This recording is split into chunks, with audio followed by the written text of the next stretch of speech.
I thought long and hard on this one. This was easily the hardest one I've ever had to think of, which is why it took me so long to upload this. But after much careful consideration, Lee Clark, come on down. I'm gonna give you the award, bro. I'm gonna give Lee Clark the award. Let's be real. And here's the thing. This is one of those races where there's like 4 or 5 people you could have given it to and I would have understood. Because I think there is a case for Piastri, for Russell, for Gasly, for Verstappen, for both Haas drivers. There would have been an argument for Hulkenberg if he didn't even get disqualified. High key. There's so many people I could have given this award to. I don't think any of them would have been wrong. But here's why I'm going to give it to Leclerc. Leclerc's race was going so well before the safety car came out. He came fourth at the end of all of it. But when I factor in the fact that, in my opinion at least, Ferrari had the 3rd fastest car, Leclerc still put that thing 3rd, which became 2nd after the penalties. And yeah, Russell got him at the, Russell eventually got him at the start. And Ferrari did this different strategy where they did a double medium stint. They did medium, and I guess they were gonna go softs at the end. And it was working out because here's the thing, until Norris made that mistake at the start, I genuinely thought this was gonna be one of them races for Leclerc where he out-qualifies some people. He ends up falling behind them at the end, and that's what happened here. But even despite that, man, when he was on that 2nd medium stint and he got by Norris, I was like, this guy has pace. And when the safety car came out, he was almost in Russell's DRS, so that would have probably been a P2 for a minute until he had to pit again. So I'm not even really sure where he would have finished, but then the safety car comes out and they put him on the hards, which I don't even think was the wrong call, personally, because there were so many laps left that I'm like, if you put him on the softs and they die, he's gonna have dead tires for the rest of the race. Yes, he'll be fast at the beginning of this final phase, but his tires will fall off. I thought going hards was the right call, and that's what they did. And it wasn't enough to keep Norris back, even though he tried as hard as he could. And it wasn't enough to defeat Russell, who was on the softs. Because, again, the Merc was the 2nd quickest car. He got a very good restart as well. And he didn't have to battle Norris until the end. So when Piastri pissed off, Russell was kind of in clean air for the whole time, as opposed to a Leclerc that was in a battle with Norris that wouldn't have done much good for his hard tires, because they were already slow as is, and that's what left him susceptible to an attack from Norris, and that's eventually what led him to finish 4th.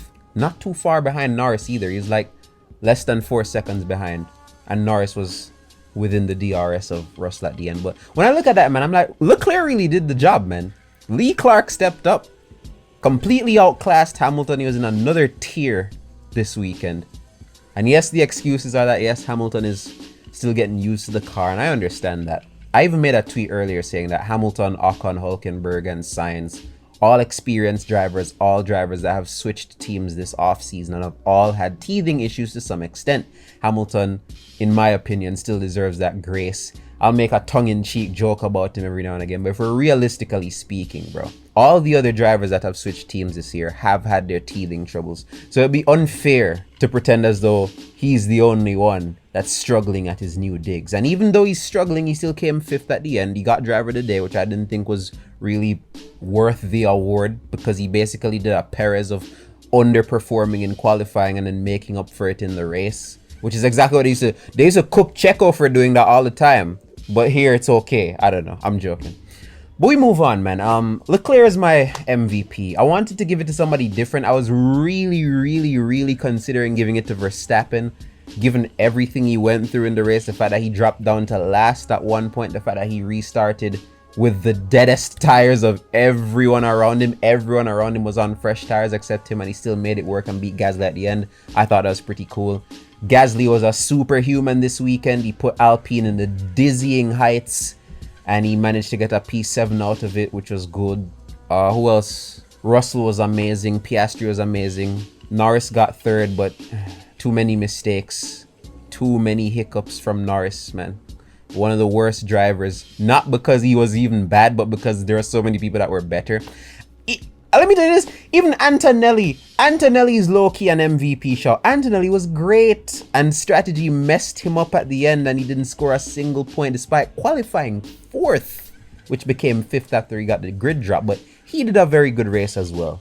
It's a shame that Antonelli didn't get any points out of that. Doohan I thought was very good as well. Jack Doohan didn't score any points at the end, but his first phase of the race was very impressive. It's genuinely funny to me how he was one of them guys that they said might get replaced this season, and I understand why in the grand scheme of Alpine. But Jack Doohan has had a very normal rookie season. He has not underperformed to a level that I think deserves being sacked at all. I think he's had a very decent rookie season, and this was easily his best race in Formula 1 so far. Both Haas drivers were amazing. Beerman last to first. I was considering giving it to him, but I really don't know what this video would entail if I did, because his race was kind of hidden. Ocon was a guy that pit very early and was making the mediums work on his second stint, so much so that he managed to keep Verstappen behind him. I think by doing that, it made his race a lot better than it could have, because by keeping Verstappen behind, it ended up causing Antonelli and Verstappen to scrap, and by the time Antonelli beat Verstappen, he didn't have anything for Ocon, which kept Ocon in the points for the remainder of the race, which I thought was great. It was a good strategy and it was well executed. So great drive from both Haas drivers. Hülkenberg was in like 14th at one point, which is insane considering he's driving a Sauber, but then he got disqualified, so I can't give him. So I'm gonna give it to Lee Clark. I'm gonna try and be different. I feel like a lot of people would probably give it to a Russell, which I would understand, and a Piastri, but I'm going to give it to Lee Clark. Lee Clark, you are the MVP of the Bahrain Grand Prix. Jeddah free practice 1 and 2 has already happened. I'm recording this between FP2 and FP3, so it's going to be interesting to see who shines there, who's going to shine this weekend. But yes, Lee Clark, MVP of the Bahrain Grand Prix. Let's see who wins it for Jeddah. This is Intern signing out.